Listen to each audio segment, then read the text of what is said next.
Hey guys, Brian here, and welcome back to Direct Admission. And today we have a awesome interview with my cousin Robbie. He is a critical care nurse, specifically in the MICU.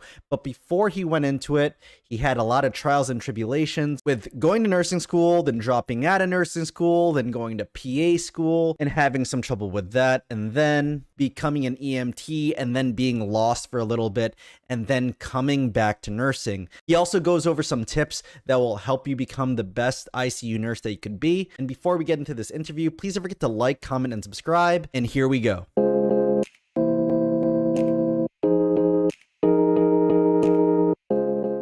So today we have Robbie. I call him Robbie, but his actual name is Robert. He's actually my cousin who is also a nurse at the same hospital that I work at. So Robbie, if you don't mind, just introduce yourself to everybody and we will go into all the topics that we want to go into from there. Hey Brian, like you said, I'm a nurse at the same organization, and I'm happy to be his cousin as well. So I'm happy to be here. Cool thing you're doing. Thanks, man. So obviously, since we're a nurse in the same hospital system, but before that, can you just go into how you got into nursing? Because even though we're family members, I already told my story that both my parents were nurses, but yours aren't, and that's not the normal Filipino thing to do. But Right. you went into it anyway. So how did you get into it? Yeah, it's a very convoluted path, but ultimately I think I ended up where I'm supposed to be, which is in critical care medical ICU is where I'm at right now. Mhm. But I mean, just to go through the whole journey, I have two undergrads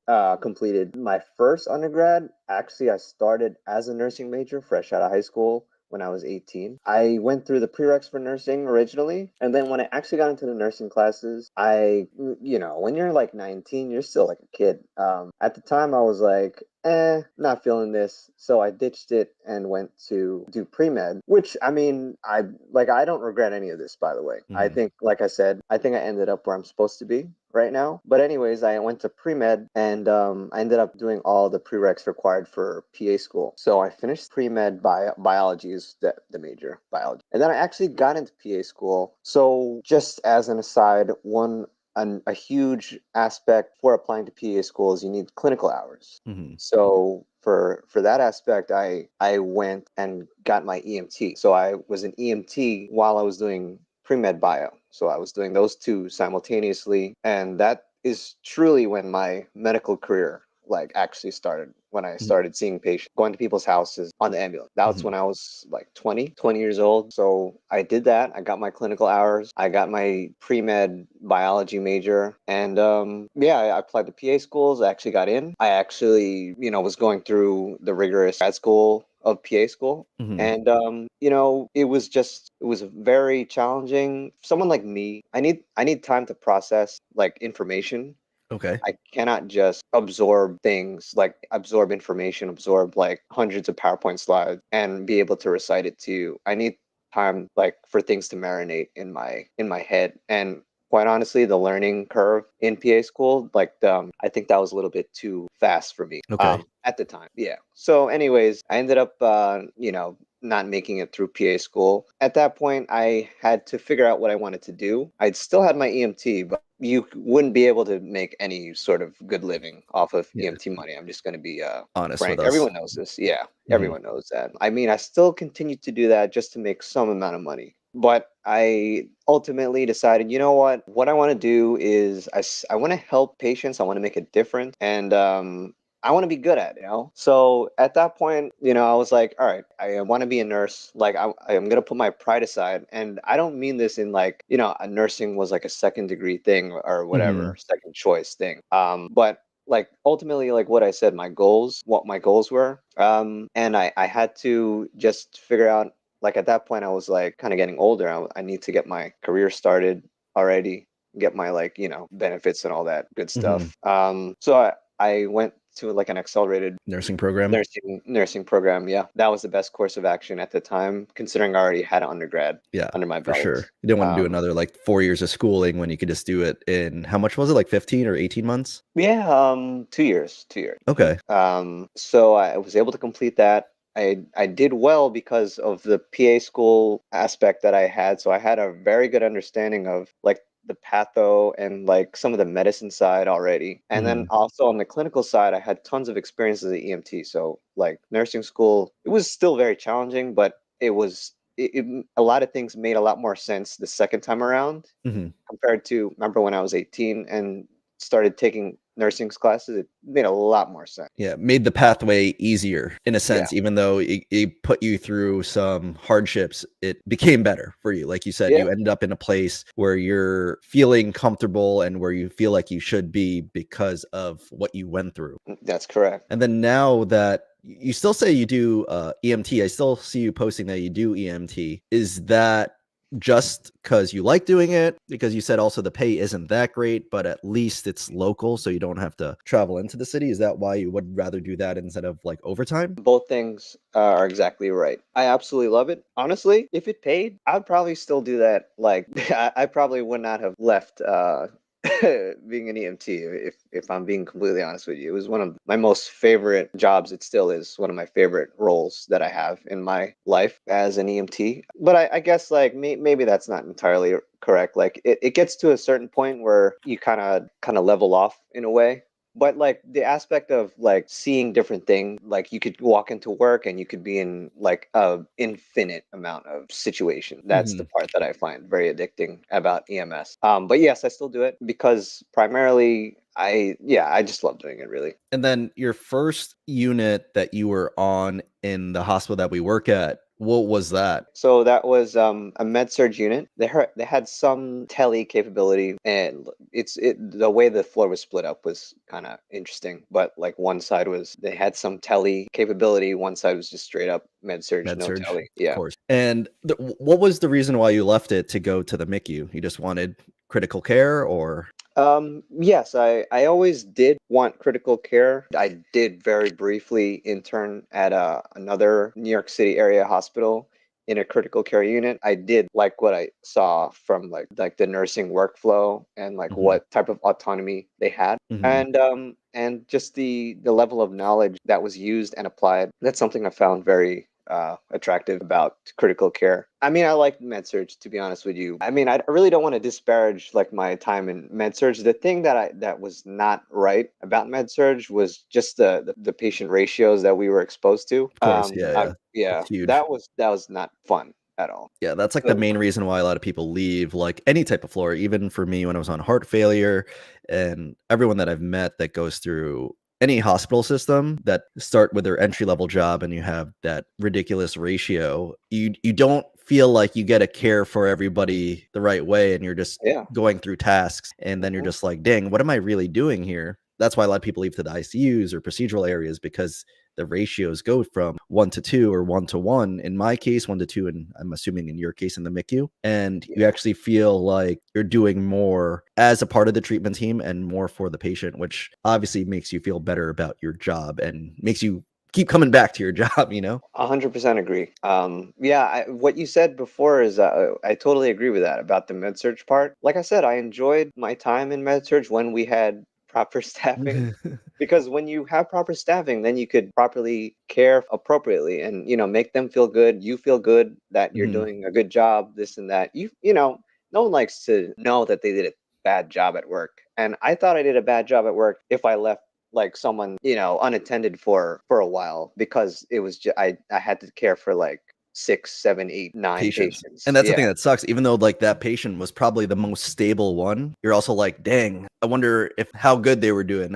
I don't want them to feel neglected or something like that. I agree. So that was the main reason. Like I said, MICU or ICU was always on my radar. And I do enjoy like the knowledge that I have to use every day, and what is applied, some of the skills that is applied. But yeah. Was MICU your like number one choice, or you just wanted to get into any ICU? Like it didn't matter at that point. Okay, so when I was on MedSurge, we had like our our organization has a nursing school attached to it. Hmm. And one of the nursing professors, which she does like clinical with her Hmm. students, she saw the way I worked on MedSurge, and she was like, "Yeah, I like the work that you do? Mhm. And she was like, if you're interested in MICU, is which where she was, I'll put in a good word for you. We'd love to have you, sort of thing, like That's that sort awesome. of, yeah. So it just happened to work out that way. And actually, like I said at the beginning of this interview, I think I ended up currently where I needed to be. And So then how long you been in the MICU now? I still consider myself kind of new, but at this point, it's been a year and 6 months. So yeah, And you just got your CCRN too, right? yeah, that's correct. I studied for about 3 months for that and passed back in August. Yeah. And that's what's the cool part is obviously, like we talked about it a little bit off recording, that you do get paid a little bit extra for getting your certification. It's not the craziest amount. It's about 2,200, I think, after tax. It's still money, but obviously we would like it better if we got more certifications to be able to get paid a little bit more because obviously you're just making your own knowledge grow and that would be more beneficial for everybody, but that's not the case. But is there a plan for you now that you have like critical care experience? And then if you wanted to continue working further, and since you did have like a kind of like a PA student background, did you want to go into graduate school? I really this is not a just a generic answer, but this is truly how I feel. I ever since the whole thing with not making it through PA school and just how things like worked out. Hmm. I kind of don't have a plan. I just kind of take things as they come. Hmm. And I feel like I'll where I end up is where I need to, because the reason why I say that is because for a very long time when I was applying to PA school and stuff like that, Hmm. I was so like focused on like this is what I'm gonna do. I'm gonna get these hours of clinical. I'm gonna get my GPA. I'm gonna be a PA. I'm gonna do Hmm. this. You know what? And then it didn't really work out that way. But like because eventually, yeah, whatever path that happened to me, well, in specific, like it still worked out. So like looking forward, taking that experience, I do plan on like furthering myself probably with a grad degree, Hmm. master's degree, but I'm not sure what at this And time. what yet? Yeah, Hmm. that's perfectly fine too. You're still pretty young. You're like what, 29, 28? Yeah. Got a lot of time because I know a lot of people finish up their grad schools even close to retirement age, which I personally don't understand, but I know a Right. lot of people did that closer to like the late 50s, even 60s, but that's something I personally wouldn't do, but obviously Yeah.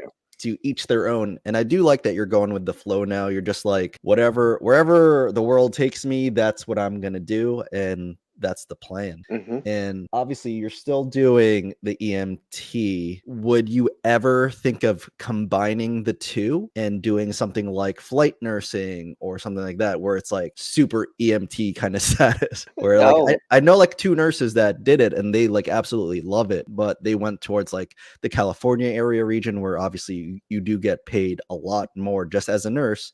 And then when you have like a specialty with kind of like the similar background that you have, like they had an EMT paramedic type of background with a nursing degree where they turned into flight nurses. quite honestly, I probably do fit some of the criteria. I know randomly one of the criteria is being under like 5'11" or something, or yeah, I so didn't I know do fit that. that. Yeah, because you can't be in a helicopter if you're like too like if you weigh too Right. much or too tall. I did not know Uh, yeah, that's true. I guess I do fit some of the criteria, not including that part, but like with my critical care experience. But honestly, I think it's a little too dangerous being a helicopter. I mean, after seeing my idol Kobe Bryant, it's uh, not funny. I shouldn't be laughing, but but yeah, it's but dangerous. So I think that part is like for me risk reward. Too much risk. yeah, that's true. Like I always think about that too. Every time I went into like a helicopter, like I did it like twice. I was like, I don't know about this. Like I'm not sure if I like this. I mean, I still like the first responder part. I think I'll do that for as long as I can. Mhm. But helicopters might be the the limit for me. I don't know about that. Yeah. So you also used to live in the city. Obviously, it looks like you moved back home. I think we talked a little bit about that when we were at our uh, cousin's house. So, what was the reason for moving out? Sure. I moved to the city, which to a neighborhood close to where we work. I walked to work because I knew there was going to be some changes in my lifestyle. Like I knew there was going to be adjustment going from med surge to critical care. Like during orientation and Okay. whatnot. Like being close to work, I felt like was better at that time. And Yeah. also, I was going to switch over from day shift, which I was The night shift. working. Yeah. Yeah, over to night shift. So I knew that was going to be an adjustment. So I did that for the first year when I was in the medical ICU. But now that I'm kind of more adjusted, I'm back home, which is in the suburbs, about 40-minute drive. We Yeah. live in the same town. Yeah, that makes sense. Making the change, obviously high learning curve again from going from med surge to critical care MICU, especially in one of the busiest hospitals out there that have like the sickest patients out there. Yes. And to limit the amount of time getting to work, going home, and the stress of that. Mm-hmm. Obviously, Yeah. there'd be stress of living in the city, but the whole time constraint of not having to wake up at like before 5:30 to make sure you're there at 7, and then all the preparation getting ready to go to work, you took that away just so you could focus on becoming the best person that you could be at the job. That makes a lot of sense to do. That's right. That's exactly what happened, and that's why I did it. I'm lucky that I'm able to do that. Like I don't have any commitments currently. Mhm. Like I'm not married, and I don't have a kid or anything like that. So I'm able to do that. But like, let's say you did have those commitments, maybe you Then it'd be couldn't. But harder. not my situation. I was able to do that. So, and I think it worked out like exactly how I wanted it to, like as far as adjusting. But yeah. And then now, at least with obviously with the increases in pay that we're getting now from the new union contracts and the critical care certification that you have, we're obviously making top 3 in nursing. Like I think it's just like California and Washington than us or something like that. So we're obviously making a lot of money. And then now being back home, you actually get to save a lot of money too because of not having to pay for that expensive New York City apartment. Yeah, I agree.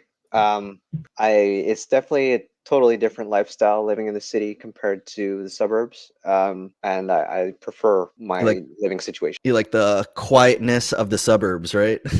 Yeah, I where I lived was very loud. I enjoy where I live right now. Definitely, it's very quiet. It's very good, easy to relax, especially because I have to sleep during the day. That's true. So yeah. You don't have the crazy amount of honking and all the busyness of the streets outside. Mhm. So that is true. Like a lot of people don't realize nursing is a 24-hour thing. And there's a lot of us that work nights and they sleep during the day. And it's just super hard to balance life when you work at night. And then if you don't have a good sleep, it messes up how you work. And then, so speaking of that, so as a night shift person, how do you balance your days, your daily living? Like how do you do that with like your friends and everyone you want to hang out with? How do you plan around being a night shift person? Yeah, well, working days are actually easy to plan around because Mm. there's no other like option.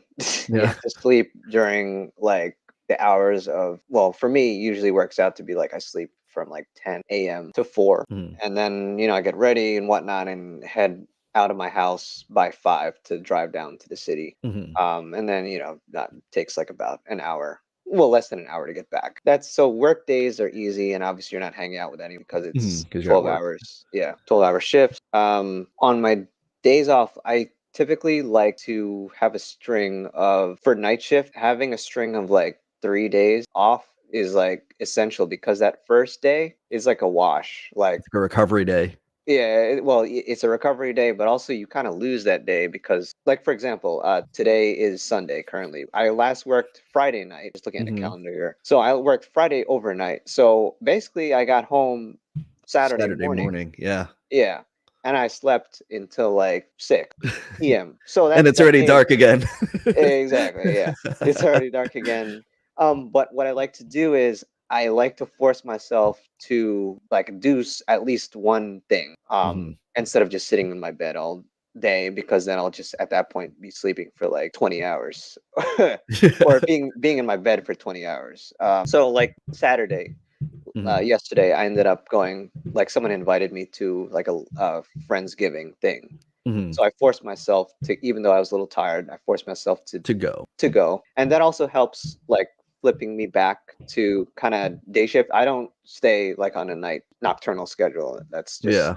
socially, I don't think that's gonna work out. Yeah, so I kind of flip back, and so today, Sunday, like I got up at around like 6 a.m. and did some errands this morning, and now we're doing this interview now. So I have the whole day to do stuff. All about getting that rest on that first day. So it sounds like you like to do, you also like to work multiple days in a row just to keep that kind of schedule for those few days, even though as tiring as it is to work critical care 3 days in a row, it's probably best for your mental and your physical being like, just work it. And then at least when you have those 3 days off afterwards, 3 or 4 days off, depending on how you want to do your schedule, at least you could have like that normal time frame of life, I guess, for those days off, which I feel like a lot of new nurses or even just people outside nursing just don't understand that hardship of the profession. But there are, like how you talked about, there are ways around it to still have like that normal life. You won't be able to go to every event because obviously night shift sucks sometimes.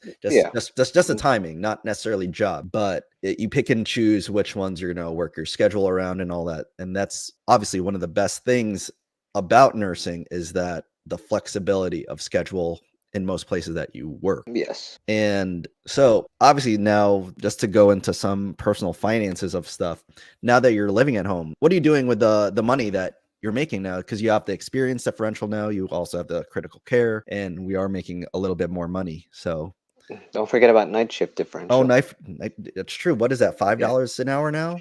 I gotta check. But I know it's part of it. I got paid extra because of night shift. Because I know a lot of I think it used to be $3 an hour. I think with the new contract, I think it went up to 5. So 5 an hour over a year, that's a lot of money. I think that's like Yeah. extra 5-6 grand. Yes. So I think that's about right. I'm sorry, what was your original question? so like with extra money that you're making now, saving some money, of course. Are you contributing to your 403b? Do you have taxable accounts or any Oh kind of? yes. I'm very boring with my finances as far as I don't like extravagant spending. Mhm, But I am all for contributing to retirement, maxing out retirement. We have mhm, 403b in our organization, mhm. so I always max that out. That's good. Weirdly, I don't know if this is weird, but what I do is like I kind of you know how you could change the contribution percentage to Yeah, your paycheck. I like put that to the max, like for 70%. the yeah. So it's like done as soon as I can get it to be done. Like 10 weeks in, 13 weeks in, it's done. Yeah. Yeah, my paychecks look like my EMT paychecks, like for the first part of the year because of that. Takes out like massive amount. That's So I've heard of a few people that do that. I did that for 1 year, and I do when I was living at home, and then when I was single at the time, and I remember being like, "Damn, these paychecks are small." yeah. I was like, how do people live off this?" But I know hmm some people do that, even with like family and stuff. They just make sure that they have enough saved up for those 10 to 13 weeks just to do all their bills. And Yes. then they always said like once it's maxed out, it feels like they're getting like a promotion or like a bonus once they get the real paychecks again. Yeah, that's exactly right. But I'm all for contributing. It doesn't, honestly, the percentage and when it is, it doesn't matter, I guess. But like, as Mhm. long as, in my opinion, this is what I would tell somebody who's interested in, learning or not learning, but just doing. Yeah, definitely contribute to it. I'm definitely a advocate for it. I do have my own Roth as well that I maxed That's out. really good. That's really good to have. Also, I like try to do that as early as possible in the year. So, Knowing that it's already maxed out, and then everything you do after everything's maxed out, it's like, oh, now I got money to do whatever I want with. yeah. I have nothing else really to say about that. Because we have the same, I think, opinions on that sort of thing. Mhm. One more thing I'll say is like I tried not to increase my lifestyle Mhm. requirement. Like when I was an EMT, like I tried to live that same lifestyle, like from the money I was making off of an EMT as a nurse, so I could like be able to keep more and not because if I make more, I don't want to also lose more, like That's or true. spend more. So that's my philosophy at least. And that's a But big thing too. A lot of like big, like we'll always go back to the point of that we do make a lot of money. We make 6 figures as nurses in New York. And a lot of people that go into nursing, they see that big paycheck and they inflate that lifestyle, and it sucks to see people that are making six figures live paycheck to paycheck. Yeah. And it's super tough. And then, like, I think I talked about it in another interview before, where I've met a lot of nurses that have been in nursing as long as I have, 10, 12, 15, 16 years, where they never even opened up their retirement account, let alone the 403b at work or 401k where they used to work, or they don't even have the Roth IRA. Which, if you have one, great. If you have both, that's even better. But to not have either of them, that is financially crippling when you work so hard. If you don't have those, and you don't have like some high income earner husband or wife, you're gonna work forever. Like there is no end date, because now if you're not investing in anything else outside of it, then you really have nothing to live off of when you hit retirement age. And that's like a super unfortunate thing to see when I do see it. And it's something I'm super passionate about. I'm sure you know that obviously passionate about nursing, but bigger thing is the personal finances, that a lot of nurses don't have the financial literacy because it's not taught. It's not taught. No. And seeing such a big paycheck, everyone, I know in the Filipino culture, I'm sure it's also everyone else's culture, where a lot of people like flex. They really try. They're buying the Teslas, the BMWs, everything like that, with the crazy designer stuff, where you don't need it. Like, you really don't. Do I like it? Do I have a few? Of course. But I did it within your means. The mean. Like, I didn't just throw it all out there. And I'm also not a flashy person where I'm not going to try to flex it on everybody. It's one of those things I bought for myself. But typical Filipino culture is show it off. Like, you know, all of our aunts and titas and all that, their Louis purses and all that, and everything like that. They're always like showing it off. It's one of those culturally toxic things that is in our culture as Filipinos. And then, since most of us are nurses, it's just like intertwined, which is a sad thing to see. I mean, I think are we part of different generation? Are you like one above? But anyways, it doesn't matter. I guess like current IG culture and TikTok culture, that's a big thing too. Just like looking to flex, looking rich. Like actually, and like flex culture, it's huge in current social media culture as well. So on top of that, it's like a fake it till you make it type of thing. Yeah, and that's financially taxing. You're right about it's not taught. It really isn't. I don't know where it should be taught, but it should definitely be. Well, I don't know. What do you think? Do you think it should be taught in like nursing school, or that's like a personal thing? What do you think? You know, I was lucky enough that my dad was very into investing, so he kind of taught me it. But where I learned a lot of it was actually high school. I had a teacher where after school, before I went to like my varsity sports and all that, he taught a class about personal finances. And that was like, there was like 5 people in there. We just really liked the teacher, so we hung out with him, and then he would just go over it, because he was like one of those well off people, and he was just teaching for fun. And then he just wanted to kind of just like give you knowledge. So that's where I got into it, because he taught us how to like read stocks and all that.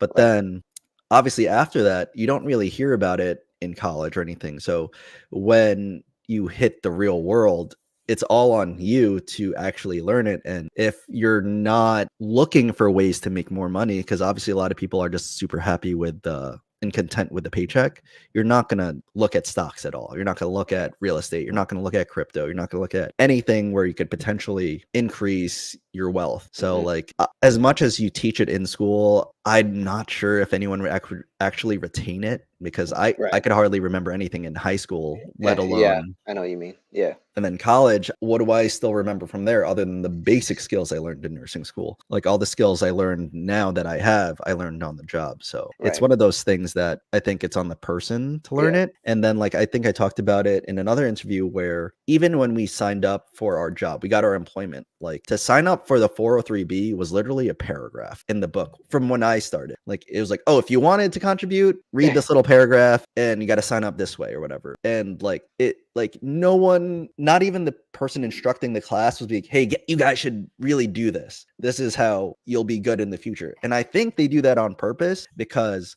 the whole point of having a retirement account is so you could retire early or retire on time. But the people that are like giving out like the pamphlets and all that. It's like, oh, you could do it, but if you don't do it, that means you're working forever for us. Like, and Oh, I think okay. it's like a marketing or some sort of strategic strategy, or they're like, let's keep it small so the people that are looking for it can find it, so they can't say that it Oh, wasn't given. But if people don't sign up, and when it comes to the time they're 40, 50, 60, they're gonna be, oh dang, I don't have a retirement account, I have to catch up, I have to work till when. And like, I think that's like the way to keep people in rat races and stuff like that. And it could just be like a mental thought that I have, where I think that's how they do it, but I think right. that's the reasoning. I never thought about it that way, but it does make a little bit of sense what you're saying. Like a conspiracy theory type Yeah, stuff. yeah, yeah. But, like, I Yeah, think that's it definitely wasn't emphasized when I was hired. oh, I will agree with you about that. Yeah, it wasn't and emphasized. and what year were you hired? After pandemic 2020. See, and so yours was probably you're able to set it up online, right? Oh yeah. So when I got hired in 2012, you would have to fill out a paper, and then you would have to go to a specific office like 2 blocks down that you had to make an appointment for, Oh, because they were only there from like 12 to 3. And they're like, and then you have to fill out all this paperwork there to open up the account. uh, And if they were only there for a certain amount of time, they were always like packed or busy. But then also, you're a nurse. You're like, yeah, I don't know when I'm getting my break. yeah. Like, I remember that was like super hard to at the time to open up my account to do that. Like, I remember, luckily enough, since Ben, my brother, he works at the same facility too. He's like, you have to do this as soon as possible because it takes forever to open it. So he told me to do it when I was on orientation, Oh yeah, because he was yeah. like, you have a preceptor, just tell him you're doing something for your orientation. And which is true, you are doing something. I'll be back when I'm done. And then at least I did it like at the second month of the 3-month orientation, to be like, oh, I just need to get this done. Luckily enough, I did that. And I feel like that was probably another limiting factor to the people that started work around the same time I did. They didn't want to make that appointment, or they didn't even know where the office was to Uh, even set up. Like, oh, I'll go there when I can, but they're only open from 12 to 3. So yeah, it's sounds like it was a lot of hoops to jump through for that from your experience oh yeah. setting it up. It was not emphasized during mine. It was like, oh yeah, it's a good idea, and then moving on, sort of thing. Right. And like to set it up, you had to do it on your own. No one was going to show you how to, do anything. Like log into this website. What's the investor company is called? The Yeah. retirement company, I mean. And like sometimes I think they ask you for like an access code, like, how do Yeah, I get all this stuff? Like, no one's going yeah, to teach you it. yeah. It was definitely on you. So that aspect was kind of similar from my experience. And just going into that a little bit deeper, do you look at the funds that you're actually in? I quite honestly, no. I do look at the contributions and how they're growing, Hmm. but I don't look like specific, which I probably should know where my Hmm. money's going. But to answer your question, not really. So something that me and my brother do every year around this time, we always like rebalance it a little bit depending on what's happening in the world. But recently we both just decided to just put it all into one fund there. It's like a Vanguard fund there, because it just follows S&P 500. And Yeah, I think that's where most of my stuff is too. yeah, because like when we first started too, there was like, I don't know how they picked the funds for you, where they put a ridiculous amount of money in like small cap companies, and you're just Oh, like, what? You're just like staring at it, because like it was weird when I first opened it, because I never looked at the account. I just said put it on aggressive. I guess you could say that was on my bad for letting them put it on aggressive for me instead of just me choosing it. And like they put it on like small cap stuff, and then obviously when certain market things hit, like the account would like die, look uh, like crazy like downfall. But yes, then now that we chose it to like the S&P 500 one and like a total stock market one, it's been doing the normal, following the market 8 to 10%, right. and it's easy path to wealth from there. But Hmm. definitely recommend looking at it and then switching some things around if it's not put in the right spots, because like those small cap ones just aren't it, especially with the funds that we are in. Even the Vanguard funds that we have aren't the best ones, because it's all depending on who sponsors the 403b. And Right. Usually it's based off of a fee. So it's like they're not going to choose the best funds for us to get us to where we want to go. So we have to choose the best funds that are available to us. Gotcha. So definitely look into that. So we're hitting up the 45-minute mark. So if you were to start your career all over again, what would you do differently, or would you do anything different? It's funny that this is the last question because this is actually one of the first answers I gave, Yep. but I don't think I would do anything different. I think I still would have done everything because I would not have ended up here without all the tribulations and all the Mhm. challenges that I've experienced. So no, and like I said, I believe I'm in the position that I need to be right now.